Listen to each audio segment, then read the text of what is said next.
Welcome to the Crunch Time Instagram Live podcast, hosted by me, Benjamin Bullock. This podcast features nothing but real talk analysis and conversations about sports, entertainment, news, and much more. Now, strap in and buckle your seatbelts because it's time for Crunch Time.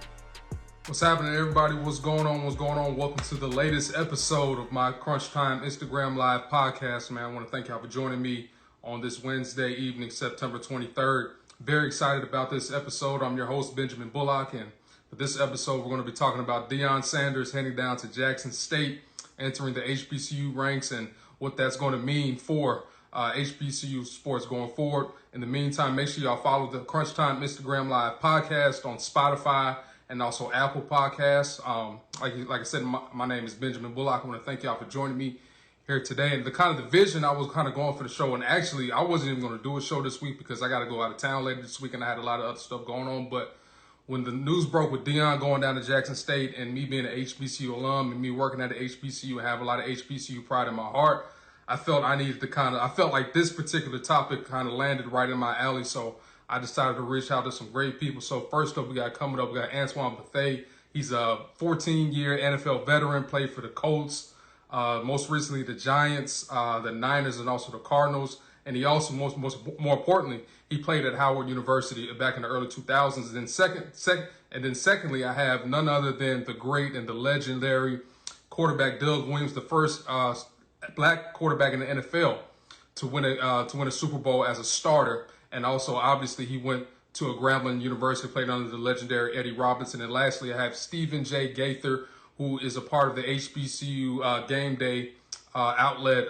They put out really good content in terms of making sure everybody's updated and everything like that when it comes to HBCU sports. And they did a really good job in terms of making sure everybody was updated up until the point where Deion went down to Jackson State. So with that said, we're going to get everything rolling. I got Antione Bethea coming up first.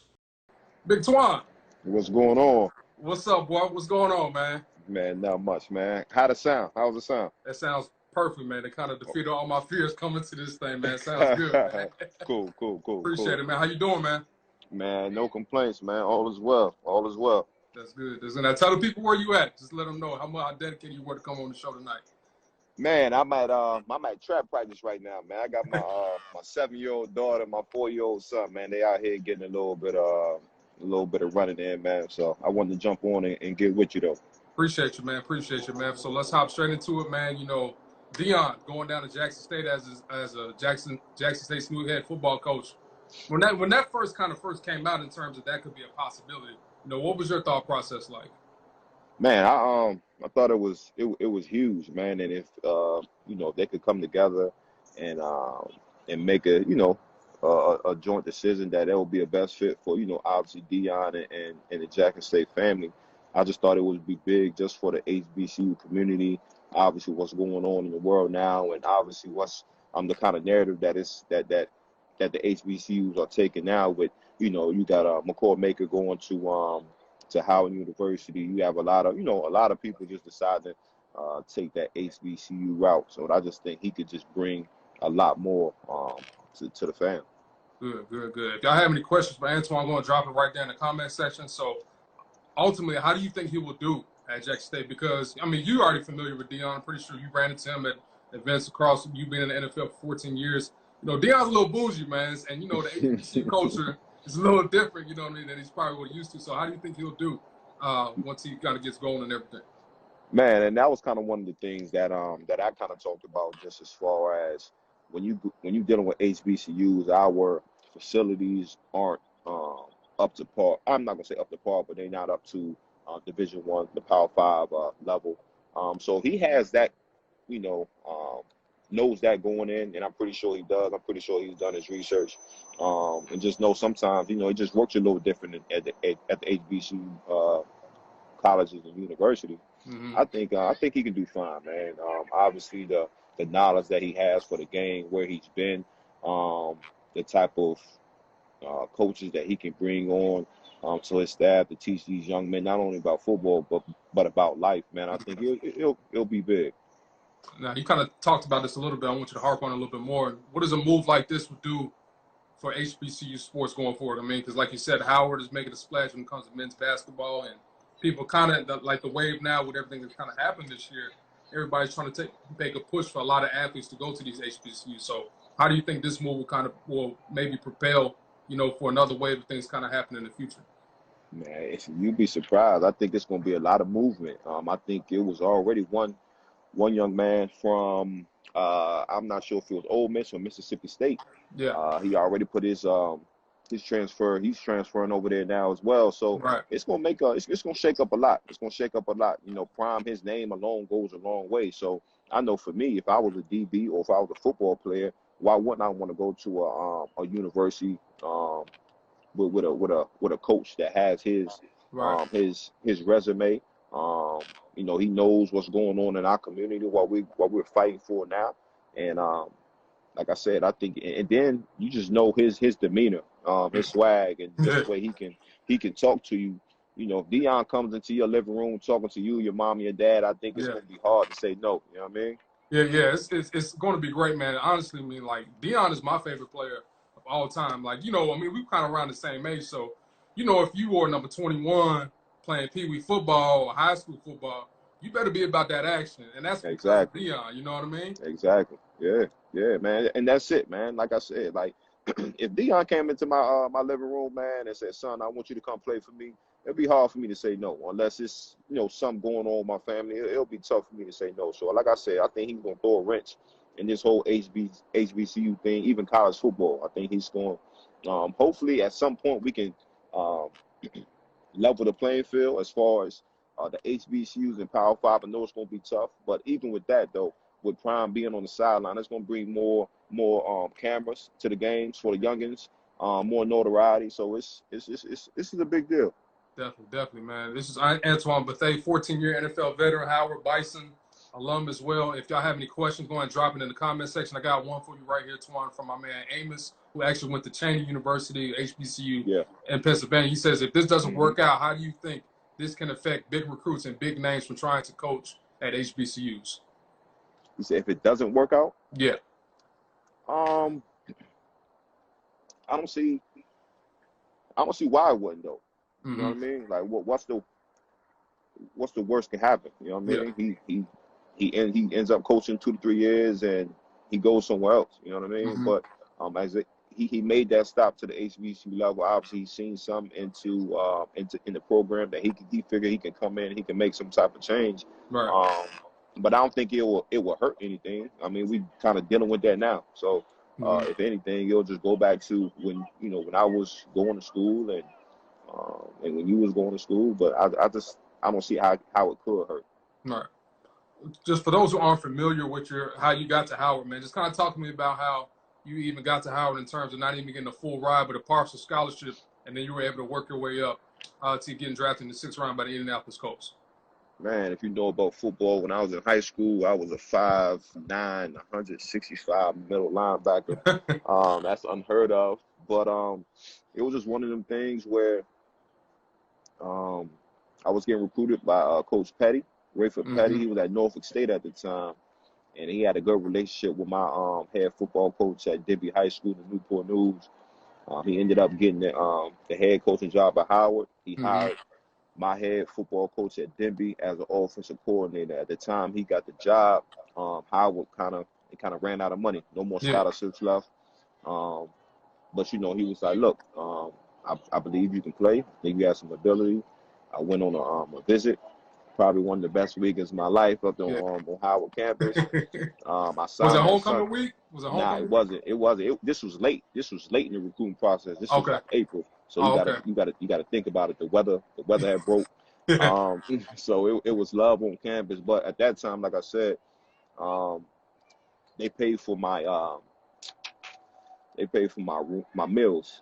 They paid for my meals and a little bit of my room and board. But other than that, I kind of had to pay for everything else. And he was like, look, you do what you need to do in the classroom. You do what you need to do in the field. Your second year, we can work on some money, and that's what happened. That's exactly what happened, man. You were a 3-time All-MEAC player that ended up getting drafted by the Colts, man. So congratulations on everything you was able to accomplish to, playing all 14 years in the league, man. That was phenomenal, man. Appreciate that. Thank you. No problem. So I got another question from my man Fabian. He says, do you think Jackson State has the budget to provide the top facilities? Obviously, yeah. If you if you listen to Prime's interview when there was bringing him in as the head coach, he said they was already in process of doing some renovations to the facilities, and they said I guess they supposed to be done by June. Mm-hmm. So I guess it's already in progress.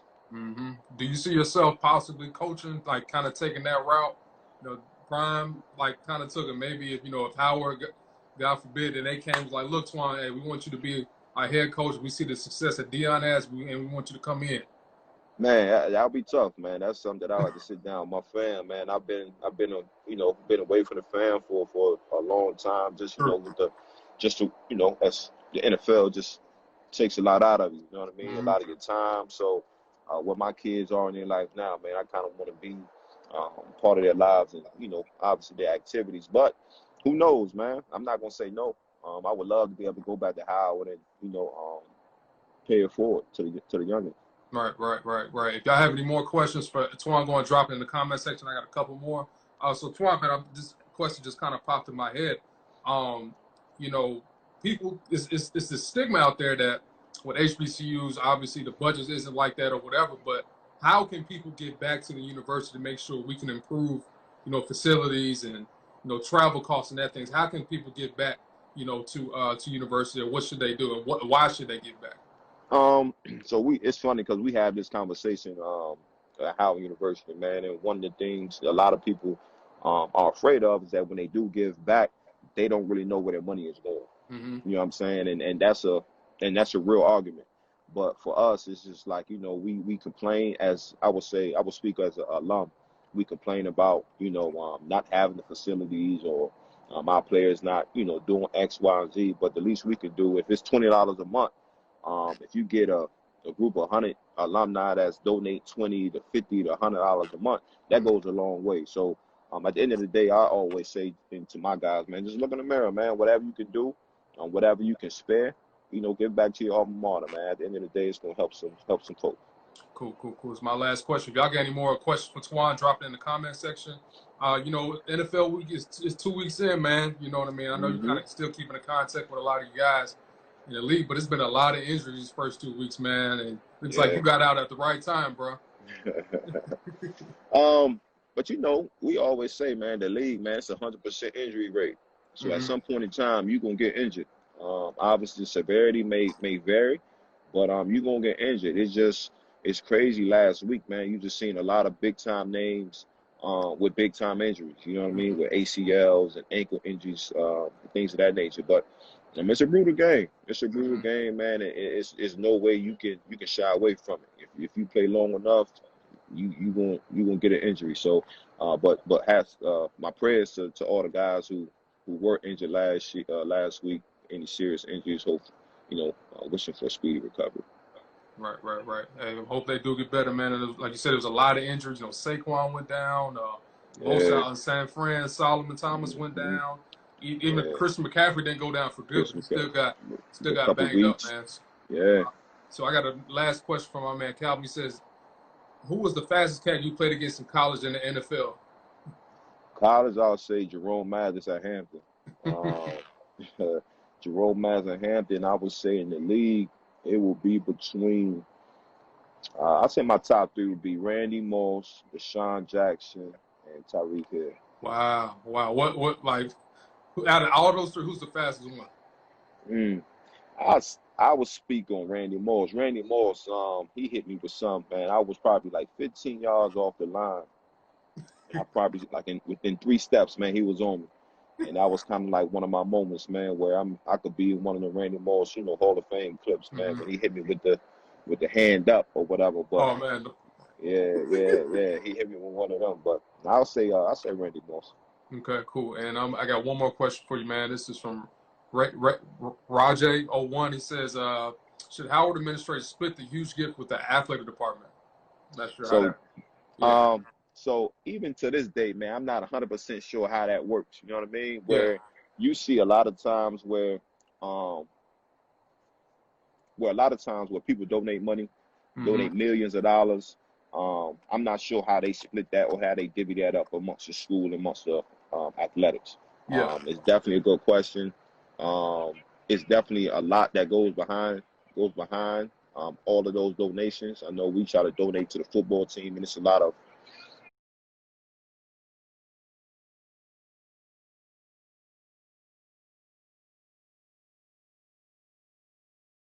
of things that you have to get through, man. And again, man, it's one of them things where the school and the administration has to be on board with wanting to see the athletics get to a certain point. You know what I mean? So if you can have that, where you can have your AD, your president, and everybody on the same wavelength with the same vision, I think that makes it 100% better. But when you like, oh, we're just an academic school, and okay, athletics is here, it's cool, it won't work. It's all over the place. Yeah. So I just feel as though, like Jackson State, I feel as though they know if we have a good athletics, if we have a good football, basketball team, whatever it is, that's gonna help enrollment, that's gonna help the university. So I just figure if you can have that kind of mentality, I think it helps everybody involved. Absolutely, man. Hey, before I let you go, man, I know you see my Dale State hat out here, man. Yeah, man. You go burn that for real, for real. Nah, I can't, man. I had to put 4 years in some I'm messing with you. Get this thing, man. Hey, but, man, appreciate you, man, for coming through, taking time out of busy schedule. And we'll talk soon, man, okay? All right, man. Appreciate it. I know. Thank you. All right. Yep.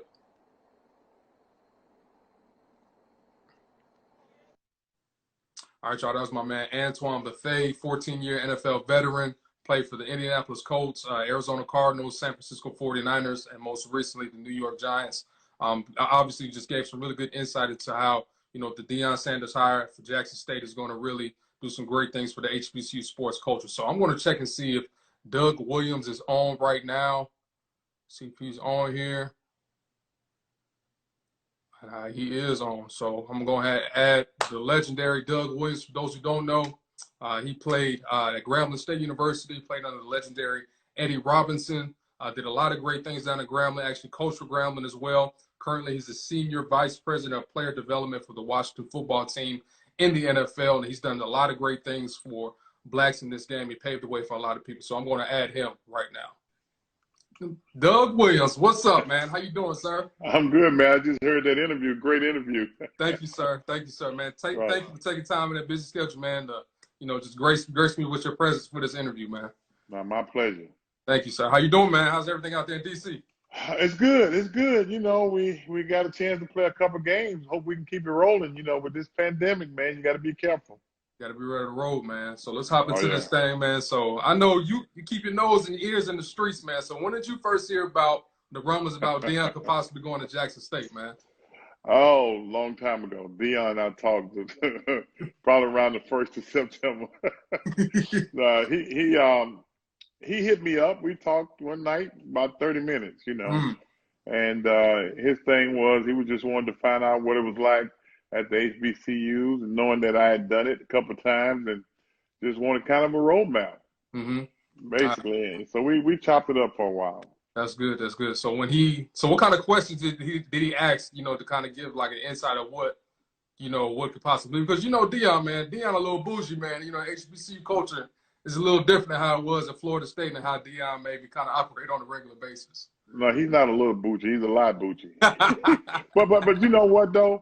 He just wanted the landmine. He wanted the landscape. He going to Florida State and not knowing what it was like at HBCUs. I'm sure he'd venture over to Florida A&M a little bit while he was there. Right. But he never been in the position that he's in now. He just wanted to know the lay of the land when it comes to athletics and HBCUs, which is going to be a little different. And it was amazing sitting there listening to Antoine just a while ago, and I was smiling as I was listening, because it's not the easy journey to take, but it's an enjoyable one, because I think it's for good reasons. And from what I know of Deion, I don't think him going to Florida State has anything to do with him being at the HBCUs, because I think he feel like he's going to be at home anyway, because that's who he is. Yeah. And if you watch his press conference, you realize he was relaxed. He was enjoying it, and he do believe that he's doing something good, and I'm glad that he got an opportunity to do this. That's great, man. That's great. This is Doug Williams, y'all, legendary quarterback from Grambling State University. If y'all have any questions for him about this particular topic, go and drop it right there in the comment section. So, Doug, man, ultimately, how do you think he's going to do down at Jackson State?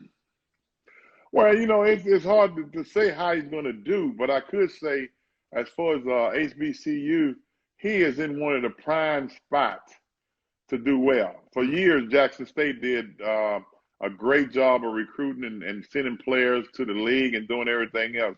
Where he sits in Jackson, Mississippi, he's close to Memphis, Tennessee. He's close to Baton Rouge, Louisiana, close to New Orleans. He's nowhere from Birmingham, Alabama, and he got that whole state of Mississippi for junior colleges. From a recruiting standpoint, he got a fertile ground. Mm-hmm. And like I heard you say earlier, Deion should be able to get in some households that a lot of guys can't get into from the HBCU. Mm-hmm. It's one thing to say Deion Sanders, who coaches at Jackson State, than Joe Blow from Jackson State. Right. It's different, So they want Deion to come in just because he's Deion. But I think Deion got a little Southern preaching mentality to him. He do. So if you listen to him, he might convey you to come to Jackson State, which I hope he does. And like I heard Antione Bethea say, if I was in my prime, I coming out of high school, and I was a defensive back, I'm going to Jackson State because I know Prime gonna tell me a little bit about Jackson State. Mm-hmm. But also, I think he can open the door for any position that's out there, and I think that's important. Absolutely, absolutely. I know when the hire became official, I know it just brought a lot of joy to your heart. Considering I consider you the godfather of just all of college football, considering what you did for Grambling and what you did on the pro level as well. I think Deion going to Jackson State was kind of like when I went to Grambling. Okay. And, it was a lot of doubt there. What Doug Williams going to do? I think it all depends on what approach that he takes. When I went to Grambling, Coach, bless his soul, Coach Robert had like 3 straight 3-8 seasons. Mm-hmm. And I figured there's nowhere to go but up. And that's where Jackson is at this point.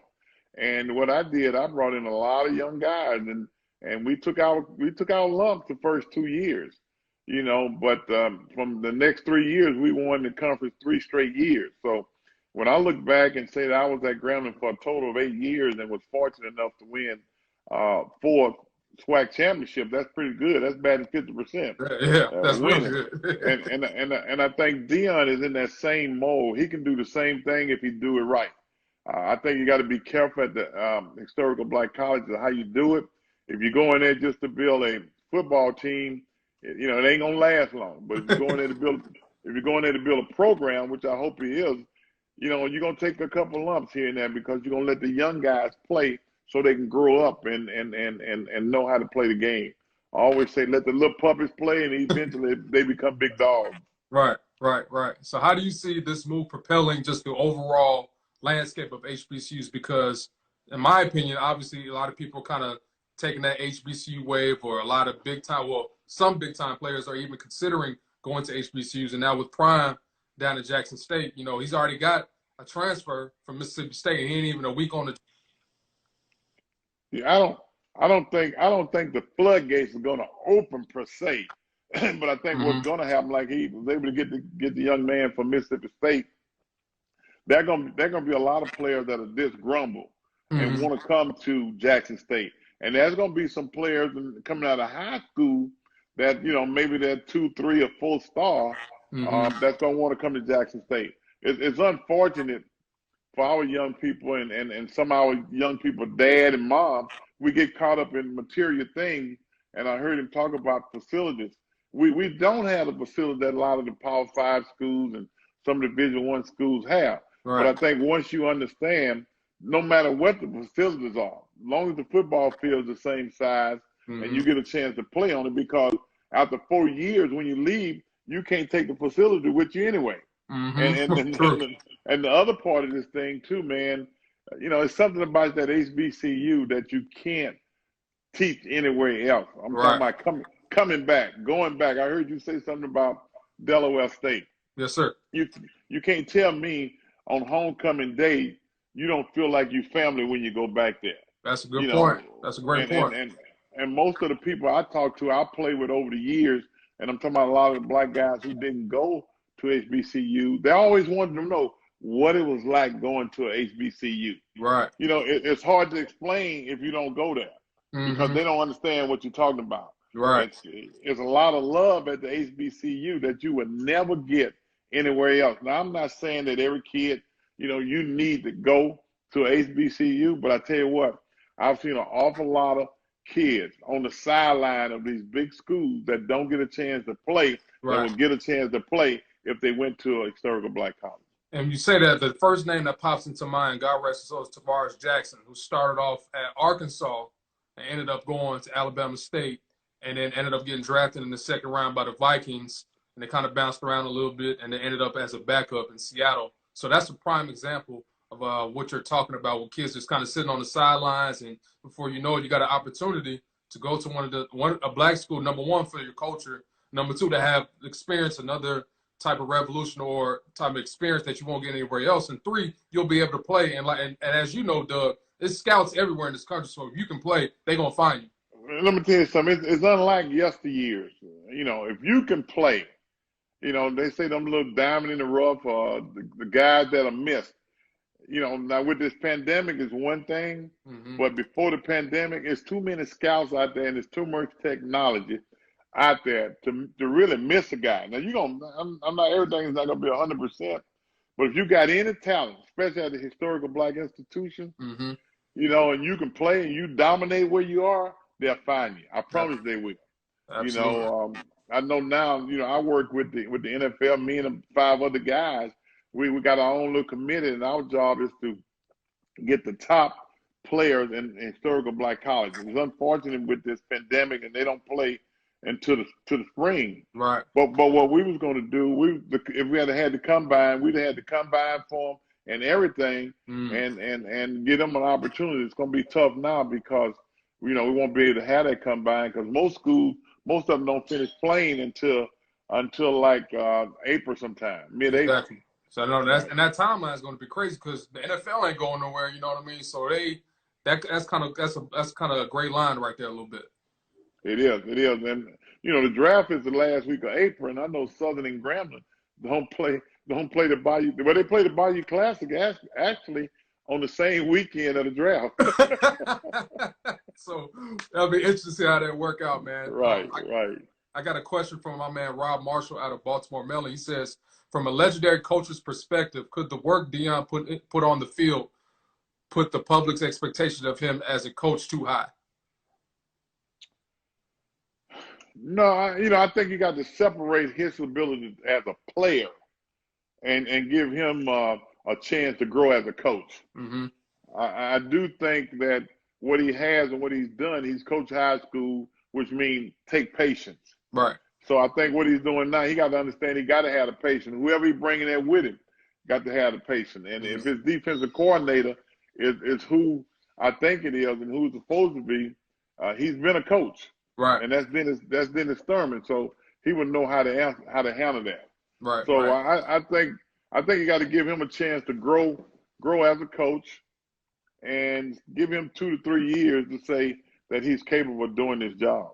Absolutely. Hey, man, this is the legendary Doug Williams on the Instagram Live podcast right here, Crunch Time, hosted by me, Benjamin Bullock. If y'all have any questions, go and drop it in the comment section. Hey, Doug, so as you know, HBCU sports culture is much different in terms of being having much different terms of the big programs across the country. You know, how do you think, I mean, we kind of touched on this a little bit, but how do you think Deion will kind of handle that transition? I mean, like you said, from a coach's perspective, because Deion actually coaches at the high school right around the corner from me in Dallas, and he coaches 7-on-7 team. And believe it or not, he's the offensive coordinator.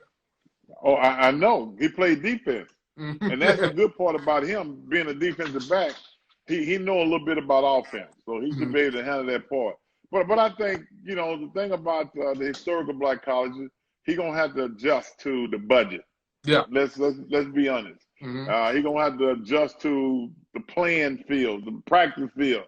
You know, when we was at Grambling, our practice field, man, and I'm not ashamed to say this, was mostly sand. but very little grass. When you saw a piece of grass, you picked it up and just pulled it out the ground. Wow. But the thing about that is, Coach Rob used to always tell us, if you can block and tackle at Grambling, you can block and tackle anywhere. And that made a lot of sense. And I think once Deion get that over to him, don't look at the facility, man.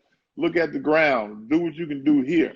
Because you know what? If you play well enough here, you'll be able to buy grass and play on good grass anywhere you play. That's a good point, man. Because my wife actually went to Grambling. I've been through Grambling one Really? time, man. So I checked everything out, man. I know exactly what you're talking about, man. Oh, yeah. Yes, sir. So I got a question from the Soul Man 57. He says, with your experience as a head coach in the college ranks, what advice would you give Prime as a first-time head coach at this level? Well, I think number one, he has to be patient, and he got to be able to talk to the parents. And I always say this, and you know, if there's any ladies on here, they may not agree with me, but I always say this: the mamas are the ones you have to deal with when you go to your office. You get that phone call, and they want to know why my son is not playing. Yeah, and you got to be genuine with them. You got to be honest with them. And the other part of this thing, man, these young guys today is unlike guys of yesteryears like myself and what have you. You got to be honest with these guys. You got to be straight up with them. They looking for somebody to give them some guidance. They looking for the truth. And you got to let them understand it. Life ain't just about football. And life is about life and a whole lot of other things to mix in it. And when you let them know who you are, where you stand, and you for them, you know, they'll go to battle for you.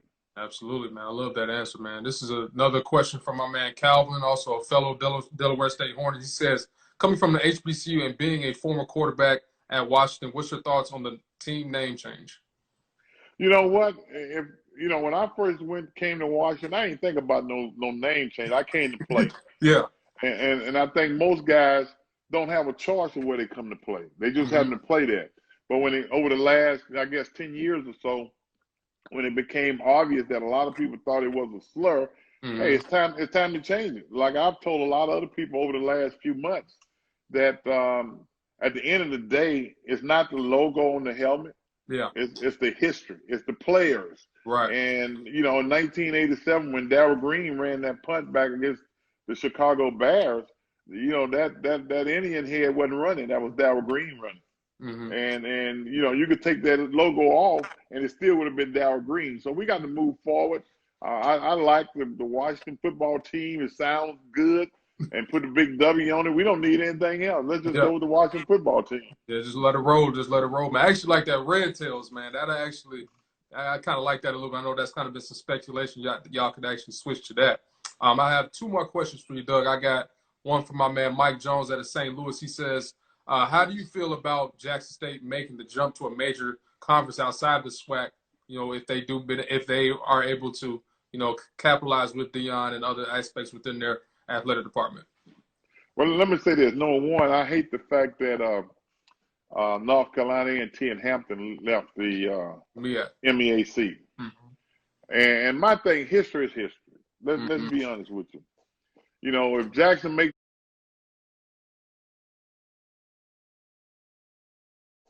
that move, power to them, but they better make sure that they have the finances and the resources to do what they have to do. Even let's go to Tennessee State. Yeah. Tennessee State has done well, but they're in the OVC. Right. And they're missing a lot from not being part of the historical black conferences. Yeah. I think right now where the SWAC conference is, and what the commissioner has done with the addition of Bethune-Cookman and Florida A&M coming in. That's huge. The SWAC at this time is one of the most super black conference in the country. You know, I don't see why Jackson State, with the history that they have, would even think about leaving. I wouldn't. I mean, I wouldn't want to be a part of it. I wouldn't be a fan of it. Yep. And I got a question for you from my man Freddie. He says, what are your thoughts of the evolution of the black quarterback, or evolution of the black quarterback in the NFL? Since that's right up your alley. So I know you have a really good take on everything. I think let's look at this from week one. That was 10 black quarterbacks starting in that football league. Yeah. And after 10, 8 of them won. All right. This past week, we had eight black quarterbacks played against each other. Yeah. You know, so that in itself tells you the story. And let's go back to the first game of the year. That was Deshaun and Mahomes. Mahomes. You know, you had about $750 million on the field. Yeah, So that's a lot of bread. But you think these are the two highest paid guys in the league, right? And when you think about the old guards now, you're talking about Brady, you're talking about Breeze, and you're talking about Aaron Rodgers. Yeah, they getting up in age. Yeah, they about to get out of there. And these young boys are here. Yeah. And then you're gonna have some more coming. The kid from Ohio State and Jalen Hurts gonna come in. So you're gonna have some more young black quarterbacks gonna come in and play. I think what is happening and what has happened, the good old boy network is really not as strong as it used to be. Yeah. They're really trying to find a way to win. Yeah. And I think the head coaches and the general manager mentality has changed and realized that we are pretty smart. We can do this job if we get us opportunity. Life is about opportunity, and what they've done with these young guys is give them an opportunity to go out and play. Absolutely, man. I love that answer. This is the last question, man. It's from Big Kev, another Dale State alum. He said, will Deion's impact help additional recruiting for bigger name recruits? I'm sure it's gonna have some impact. It's not gonna happen overnight. Let's be honest with you. No sense in fooling ourselves. It's not gonna happen overnight when the top recruits out there. When you go to Alabama, I've been to Alabama as a scout and stuff like that. When you walk in and the player walk in and see what they walking into, I told you sometimes we get caught up in materialistic things. Right. And you walk in Alabama and you walk at Alabama State or Alabama A&M, Grambling, Jackson State, and you start comparing. It ain't the same. But like I say, but you can't take none of it with you no matter where you go. So you got to look at it what's best for you. But it's not going to happen overnight. Hopefully they start trickling in, and all I want them to do is make HBCU football as good as it can be, like it was back in the day. Absolutely. Hey, Doug, thank you so much for joining me, man. Just, like I said, it's just absolutely graceful to be in your presence, man. And you're a legend, a role model for a lot of people like myself and other black college football players who came through the ranks. So if y'all don't know anything about Doug, shame on you, because you need to look him up, man. He's done so much for our race and for the culture of black people. So, Doug, thank you once again, man. Take time out of your busy schedule, and we'll talk soon, okay? A pleasure having me, man. Appreciate you. Thanks, Doug. Appreciate you. All right. Yes, sir. Okay. All right, y'all. That was the legendary Doug Williams, straight out of Grambling University, man. That was a phenomenal interview. So shout out to him for taking time out of his busy schedule. Like I said, if y'all don't know, who's ever watching this, whoever listening to this, if you don't know anything about Doug Williams, shame on you. So make sure y'all check that out and check him out. Google him, watch some old film. Go listen to some stuff about Eddie Robinson. Go watch the Super Bowl he won. He's the first black starting quarterback to win a Super Bowl, and that was for the Washington Redskins back in the 80s. So that was pretty dope, man. So the last guest I got coming up for today is Stephen Gaither. He covers HBCU sports for HBCU Gameday, and he was on the clock, man, with this whole Deion thing. So I'm going to add him right now. Steve, what's up, boy? What's going on? How you doing, Bill? Doing good, man. Doing good, man. Thanks for taking time out of your busy schedule, man, and joining me here tonight, man. I know you've been running like crazy, man, with this whole Deion story and everything that's kind of popping off right now. No, first, thanks for you for having me. When I looked at the flyer, I said, man, look at I'm on the line with two legends, Antione Bethea and Doug Williams, and y'all got me, SJG from little old WSSU. I can't do nothing but that's my guy, but I appreciate it.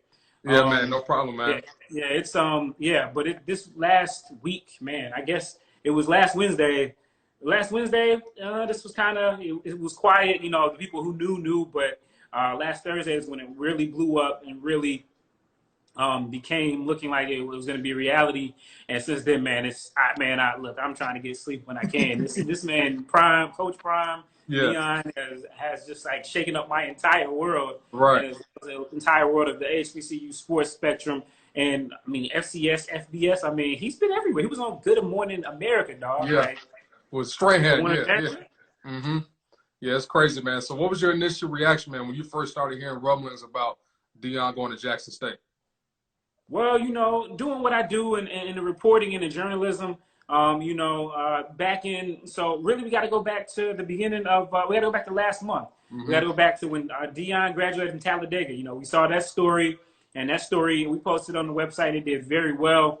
So it was like, okay, this is a good feel-good story. He went to FSU. He didn't get his degree there. He went and he had to go to an HBCU, and not even one of the HBCUs you hear all the time. I mean, we hear Antione Bethea on here from Howard and Morehouses and all of that, but he went to Talladega College. This is a good feel-good story. Yeah. And so then Jackson State lets their head coach go. Yeah. The head coach had a 2-year deal that was supposed to expire in December of this year. And, of course, with us not having a football season, they would have had to extend him into next season for the spring football. Right. So they get rid of him, and their explanation is that, hey, we have the spring coming up. We're going to decide to go in a different direction. We're going to have a national search and try to get that shored up. Right. So, okay, fine. Then there's the Deion rumor started warming up. Right. And then it's, he met with them. Oh, no, he didn't meet with them. So you get those conflicting stories right there. Yeah. And then you come to the point where we get – so then, it kind of died down for a little bit, but, you'll still hear those rumors and rumblings. And then last Thursday, HBCU Sports was the first to report it. After that, we called up and talked to some of our sources as well, just trying to do our due diligence as reporters. Found out that the Under Armour Nike thing was one of the things that kind of they were still trying to work out and things like that. Yeah. So it's just been great to be out in front of this story. I mean, we cover HBCUs all the time, and I think now, you're going to see a lot of outlets who don't give HBCUs very much energy, if at all, come out and do that. So for us, it's a matter of, hey, we're locked in, we're tapped into the community, and we're going to keep going that way and keep going whatever happens, because it's just been phenomenal the last week. Absolutely, man. So a great job on your reporting, man, and getting this thing out, getting the people, what they want in terms of from an HBCU sports company perspective, man. So great job on your end. Yeah, no doubt. We appreciate it. Once we found out it was going to happen, we made sure we got we combined like the Captain Planet, not only myself and my partners, Tali Carr and Wally Pitt, but also other members of our team, Dr. Kenyatta Cavill, who knows the inside and out of the business side of this things. And then also we had our Vaughn Wilson, who's worked at Sports Information for a long time. I know about Vaughn. Yeah, Vaughn's my man. Yeah. That's FAMU all the way. He played for FAMU and was at FAMU around the same time that Deion was at Florida State. And so he was very familiar with him. He said that Deion was at FAMU when he was at FSU when he wasn't wearing those colors. So we were able to get a full panel on that. And I love the conversation and the dialogue that we have. It's just amazing to witness. Folks doing what they do and excelling in it and giving out different viewpoints. My guy Wally Pitt put out some questions that he had about the way that the way that this came about and some of the leapfrogging and the maneuvering and things like that. And I think they were very valid. And a lot of people aren't used to a lot of times that type of nuanced critique from outlets that cover HBCU sports. Right. We're not here to give anybody what they're used to from HBCU sports. So it was right on brand for us and what we're doing. Good. Now, how do you think Deion would actually do as a head coach of Jackson State, man? Well, I think obviously you see in terms of exposure, A+. I mean, he got on Good Morning America. When's the last time a coach getting hired at an HBCU, but really any FBS school goes on Good Morning America the next day? I mean, that's relationship, right? He got interviewed by another HBCU SWAC legend, and that is the one and only Michael Strahan from Texas Southern. So he has those connections. He knows how to create a buzz. He goes out here and he talks about all this these 84 years of NFL experience that his staff has. He knows that the media is going to be very hungry to find out what is going on. He whets our appetite, and then what happens? The first report that comes out, he slams it in the face. Yeah, and, Joe Cook Sports. Because he's shout out to my man Joe. Yeah. Shout out to Joe, man. Joe's a great reporter. He does a lot what he do. Honestly, I didn't rock with that because Deion set that up. But Deion, we gotta keep this in perspective. Deion is in with Barstool Sports, so he has the interest in the journalism in the content side of this as well. But anyway, it's that type of thing that we haven't really been used to dealing with in the HBCU sports world. I mean, you just had Doug Williams on there, And I wasn't around when he came back to Grambling to coach. Yeah. I was still matriculating in middle school. Yeah. But I think I imagine that covering him at that point was very high profile. But again, at this 2020 era that we're in, this up to the minute pace thing, it's going to be something that man, I don't even know if I've been in the shape for it. I got off one plane and something was going on. By the time I get on my other plane to try to fly up again, the situation's changed. Yeah. So it's just a matter of trying to keep up with all of it. But I'm loving the fact that it's bringing a lot of energy to the HBCU sports world. We just want to make sure that folks know, who's been bringing it for a while. So that's good, man. If y'all have any questions for Steve, man, go and drop it in the comment section. I got 3 so far for you, so I'm going to get to those once I finish mine up, man. So, as you know, HBCUs, athletic departments face a lot of challenges besides the bigger programs. How do you think Deion will be able to handle that? Because like I told Doug and Antoine, like, Deion is a bougie cat, man. I didn't see him around here in Dallas since I'm down here.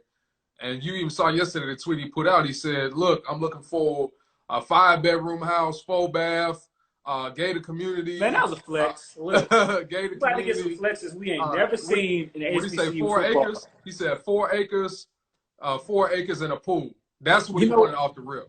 You know what it reminded me of? When Martin had your boy on, and he's talking about, we got catfish at the lake. Yeah. What's my guy's name?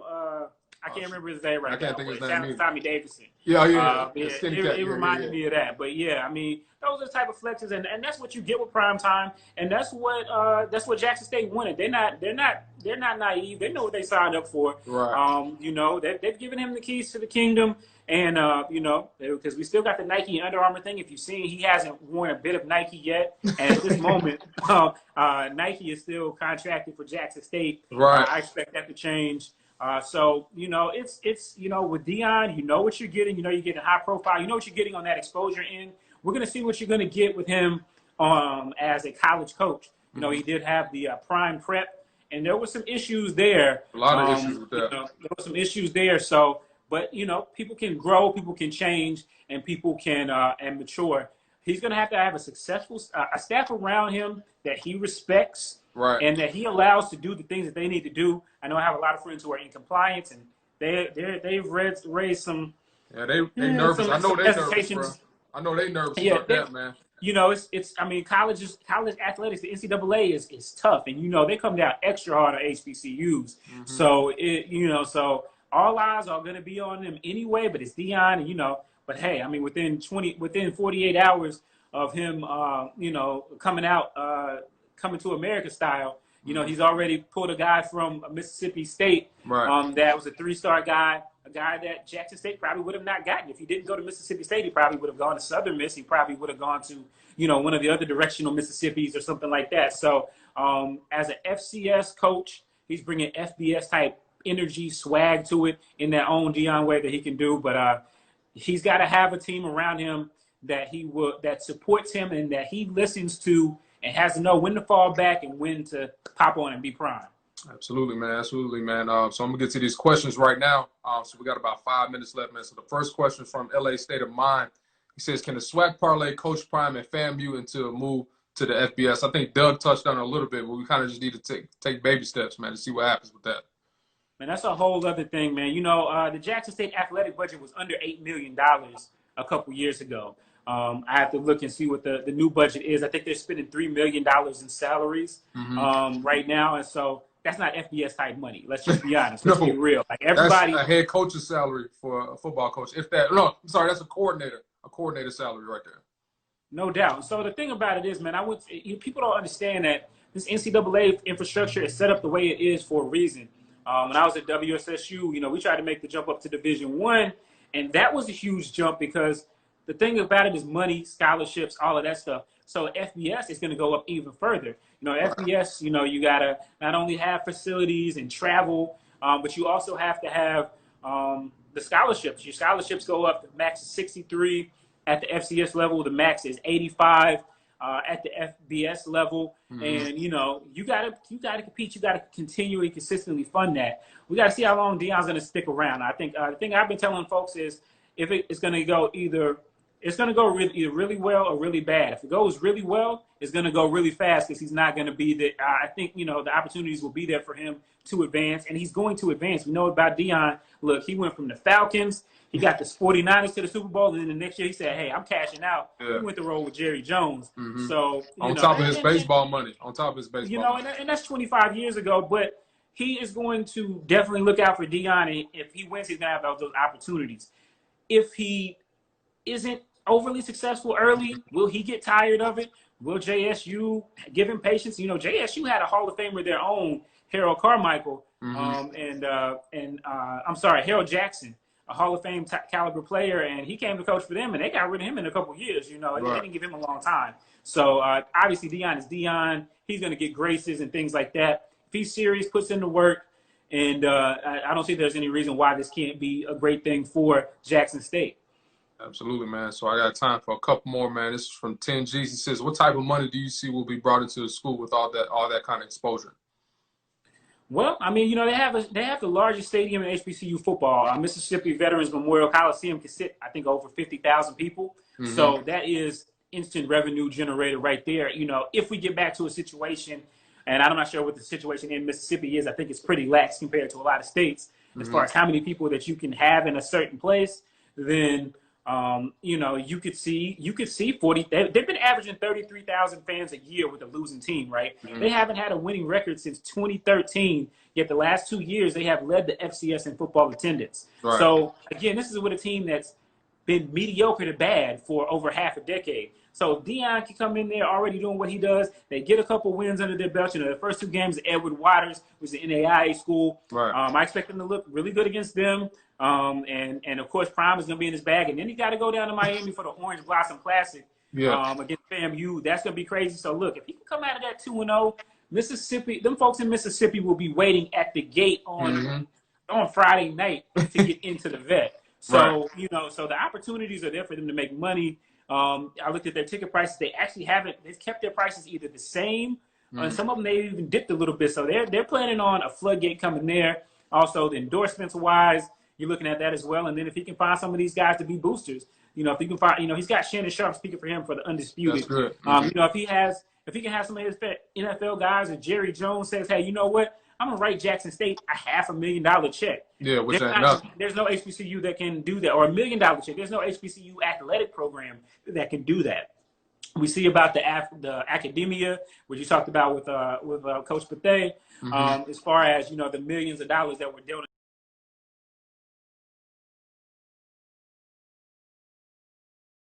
That were donated to the schools. But, when you can have a Jerry Jones say, hey, you know what, let me just go in my back pocket right here. Here's $1.5 million. Will that work for you, Deion? Can you do that, Deion? There we go. So that's the type of power that you get with Prime. So it's gonna be an amazing thing to watch, and I can't wait to cover it. Yeah, that's good, man. I'm out of time just about, so I gotta set. Instagram, I'm gonna let you go live for an hour, so I got like 7 minutes left. So, hey, Steve, man, thank you so much for joining me, man. Great insight. Shout out to the other guests that came through, man. You topped this thing off really well, man. I appreciate you coming through, man. Look, man, you put me behind a Hall of Famer and 2 Black College Hall of Famers, man. I got to show up. But I appreciate it. Thanks for everybody who supports the entire HBCU Gameday crew. We can't do it without y'all, and we will continue to do it better than ever. Thanks, man. Appreciate you, man. We'll talk soon, all right? Yes, sir. Thanks, bro. All right, y'all. My bad I couldn't get to y'all questions, man. I haven't run out of time a little bit, so I just wanted to get my closing thoughts before I head out, man. So I want to thank y'all for joining me on tonight's episode of the Instagram Live podcast, hosted by me, Benjamin Bullock, man. So shout out to all y'all, everybody who asked questions today. I hope y'all enjoyed the show, which I thought was really dope, man. So shout out to Antione Bethea, Doug Wins, and also Steve, who came through at the end, man. So make sure y'all follow the Instagram, the Crunch Time Instagram Live podcast on Spotify and also Apple Podcasts. We're going to get that up sometime later tonight. So if you missed it, or if you want to catch it right here on Instagram, you can do so. But if you're a big podcast person, go ahead and follow that and make sure you hop on and do that, man. So also, man, make sure y'all follow me on Instagram if it's your first time tuning in. I usually try to do this once a week, man. I was off last week, probably be off next week again because I got a lot of stuff going on. But make sure y'all hop on next time. And if y'all have any suggestions or any ways I can get better, any show suggestions, actually, go and DM me, a comment, do whatever you want to do. And I got y'all, man. For those asking about shirts, I'm just about set in terms of making sure I got the right distributor for it and everything, and I'll make sure I get a link out to y'all, and y'all gonna be the first ones to know. So for my guest and me, Benjamin Bullock, thank y'all for joining me on tonight's episode of the Crunch Time Instagram Live Podcast. Make sure I subscribe on all the platforms. Appreciate y'all. Thank y'all. Holla at y'all. Y'all have a great week. Yes, sir.